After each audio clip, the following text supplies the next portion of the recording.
This is the beauty of Bitcoin. Someone trying to buy $30 worth of gold. Gold today is priced at $25.04, okay? If I wanted to buy a 1/10 of an ounce of gold, it would cost me far more than $2,500 divided by 10. It would probably be $2,500 divided by 10 plus 30%. So it's really interesting that Bitcoin affords the luxury of somebody buying $30 to be able to buy it at the same exact price as Michael Saylor. Find me a market that works like that. You will not find one, dude. Bitcoin kicked off 2024 on a strong footing, surging over 40% year to date. This rally was fueled by several positive developments, including the introduction of spot Bitcoin exchange-traded funds, ETFs, in the United States and the halving event, which reduced the reward for miners by 50%. Unlike previous cycles, Bitcoin reached new all-time highs before the halving, leading many analysts to predict a supercycle within the current halving year. Yet, the outlook remains uncertain. More than 123 days have passed since the halving, and Bitcoin price has yet to surpass its pre-halving all-time high. Over the past month, Bitcoin has fallen by 13% and is down 14% over the last 30 days. This has sparked debate among market analysts about whether Bitcoin will rally in the fourth quarter of 2024. Amidst this uncertainty, Gary Cardone, in an interview with podcaster Samuel Armes, expressed strong optimism about Bitcoin's future. Cardone highlighted that elite investors are making significant moves in the Bitcoin market and emphasized the unique nature of Bitcoin, allowing purchases of any size at a consistent price, unlike traditional assets like gold. Watch clips from the interview for further insights into Gary Cardone's conversation with Samuel Armes. Please like this video, subscribe to the channel, and turn on post notifications for more content. Enjoy the video.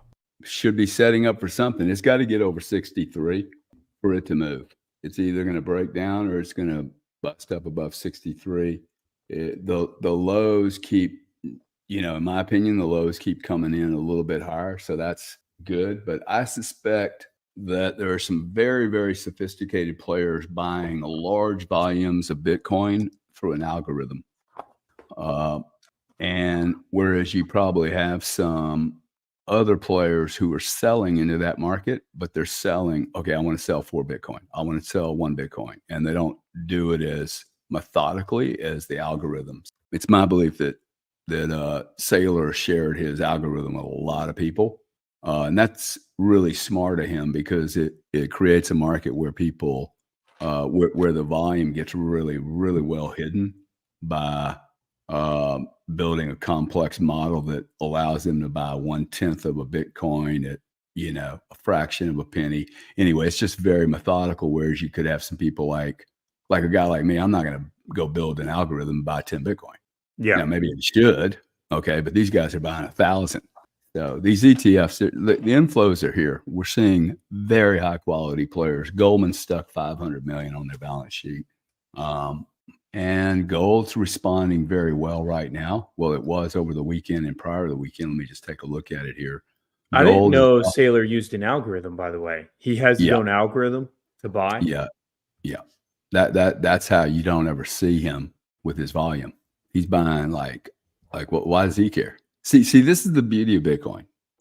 Someone trying to buy $30 worth of gold. Gold today is priced at $25.04, okay? If I wanted to buy a 1/10 of an ounce of gold, it would cost me far more than $2,500 divided by 10. It would probably be $2,500 divided by 10 plus 30%. So where's the 30% come from? Well, because think about a vat of gold that's been melted down. Is it easier to melt that down and stamp it with Switzerland 0.999 in 1,000 ounces or in 0.1 ounce? So the more you do manufacturing, gold has to be manufactured. Unlike Bitcoin, like 1/100th of a Bitcoin will cost you exactly the same amount as 1,000 Bitcoin, right? In other words, you're not getting a price advantage or disadvantage for buying really, really small pieces of it. Unlike gold, which requires heavier manufacturing for you to break that down into a little tiny piece, a sliver of gold that you might share in a a consumer event, $100, $50, $10. Imagine that, right? So it's really interesting that Bitcoin affords the luxury of somebody buying $30 to be able to buy it at the same exact price as Michael Saylor. Find me a market that works like that. You will not find one, dude. Not one in the world where you can buy. Go into a grocery store, go to Procter and Gamble and say, hey, I want to buy wholesale. I want to buy a wholesale. I want to buy one piece of bubble gum, and I want the wholesale price that you give to CVS. They're going to say, fuck off. Yeah. Now you can buy a whole container of it. Okay. So you guys think about, is there any product in the world that you can buy 1/10 or 1,000 of them and it's all the same price? Gary Cardone strongly opposes price controls, viewing them as ineffective policies akin to prohibition. He argues that human migration naturally favors regions with greater freedom and abundant resources, emphasizing that the real advantage lies in having more resources, not their cost. Cardone also criticized oligopolies and subscription fees for stifling innovation. Using Apple's new peer-to-peer payment feature as an example, Cardone highlighted the growing trend of digital fiat currency transfers and expressed his preference for Bitcoin over traditional banking systems, which he finds cumbersome and outdated. He praised Bitcoin's user-friendliness and unique characteristics. Cardone is certain that a bullish trend for Bitcoin is on the horizon. He's excited about its future and even welcomes a temporary price decline to weed out weak investors, seeing it as a chance for stronger hands to secure their positions. In his view, Bitcoin is poised for significant growth, driven by its advantages over conventional financial systems. Let's go back to the interview and watch more clips to gain insights from Gary Cardone. Price controls are about the worst thing you can do. It is just another form of prohibition. Prohibition has never worked in history, dude. Even the clamping down of slaves. People are going to migrate for their freedom, dude. This is the animals would do the same thing. They're going to migrate where the resources are richer, deeper, broader, and more available. And this is why I always say, hey, it's not really the price of your resources, it's how much you have. If you have more resources than other people, it doesn't really matter what it costs. As long as it's cheaper than everyone else's and in abundance. But this concept of price control stops all innovation. Where I'm trying to head with all this is whatever worked 4, 5, 6 years ago, it's not going to work in the future. Subscription payments at $48 forever, you can't cancel. That's fucking done. Oligopolies and monopolies charging way too much for shit. You see this little thing, dude, that Apple just did? Tap where they pay. you can send money just by touching phone. P2P, baby, P2P. Okay. I don't care if it's not Bitcoin. In fact, awesome. It's not Bitcoin, it's fiat. I get to move trash all the time like it's a perfect digital product. I'm good to go. I've got the bank calling me going, hey, look, we don't want you to call us anymore for wires. Okay, we'll make it really easy for me. They send me this form. Dude, these people are dead. Okay, this is the top 15 bank in the United States. Dead. You cannot send me an instruction form that is this long. Literally going, okay, if you're going to do your wires, dude, you need all this. I'm like, I'm not doing all this stuff, dude. I can use Bitcoin. I don't need to go through you. It's clunky, messy. You can't, it's just, and what are they doing, right? What they're doing is they're literally trying to use all the infrastructure they have today to build for the future. And like, no, you can't do that. You have to build new. Like Elon did not build NASA's program and go, we're going to use your the non-reentry system. He rewrote the whole thing, right? Like you have to just look at this differently. I think it's very, very exciting. See, to me, this is more exciting than, what's the price of Bitcoin? I haven't even looked, quite frankly. It's 59, 58. I mean, I'm not going to talk about price every 12 minutes. It's just so boring to me. It's immature. Okay, actually, I will just say it. It's very immature. And it tells me that people are waiting for a really instant pop. I don't need instant gratification on this trade. I mean, quite frankly, I'd like to see the fucking thing go to 50,000. I'd like it to melt down and punk out all of these little whiners. And don't think that the big boys don't understand that the Bitcoin market is extremely weak. The internal native Bitcoin market is extremely weak. It's fragmented.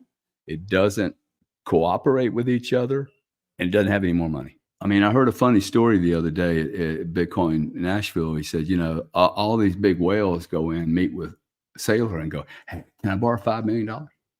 And they all walk away going, dude, I thought you owned 10,000 Bitcoin. I thought you'd been in here since 2000. You notice people go, hey, how long have you been here? When was the first time you bought your Bitcoin? That's a bad question. Okay. I like asking the question because I want to hear the answer. If it's 300, my next question is, what's your average cost? 300. Well, you're a fucking idiot, dude. Because your average cost should have gone up every day for the last 10 years. Your average cost should be in the thousands now. You stopped buying Bitcoin, dude. Whoa. Wow. Okay. You got 100 Bitcoin. That's awesome, dude. But you could have bought so much more Bitcoin. Building on Cardone's optimism about Bitcoin's imminent bullish trend, it's crucial to examine Bitcoin's trading patterns, particularly in the context of its historical price behavior. Since hitting its all-time high of approximately $73,000 in March, Bitcoin has experienced limited price volatility, with a low of around $49,000 on August 5th, coincidentally the same price as when the Bitcoin ETF launched in January. Despite this, Bitcoin has mostly traded within the $60,000 range, occasionally spiking to $70,000 before retreating. This pattern mirrors the 2020 cycle when Bitcoin lingered around $9,000 from June 2019 to September 2020, even rebounding quickly after the COVID-19 crash that briefly dropped it to $4,000. A thorough analysis using a 12% price range, which provides a consistent comparison across various price levels, revealed that Bitcoin spent 183 days in the $8,860 to $9,968 range during the 2020 cycle. Currently, it has spent 133 days between $58,374 and $65,671. With 50 days until October 9th, the start of the traditionally bullish fourth quarter, all eyes are on whether history will repeat itself. With Bitcoin hovering within a familiar price range and market dynamics aligning with previous trends, the stage seems set for a significant move. Cardone's optimism, coupled with historical data, supports the anticipation of a bullish surge. Whether Bitcoin follows this expected path remains to be seen, but the convergence of these factors has the market poised for a potentially exciting finish to 2024. As we conclude, what are your thoughts on this interview? Please drop your thoughts in the comments below, share this video, and hit your thumbs on the like button. Thanks for watching. Don't forget to subscribe.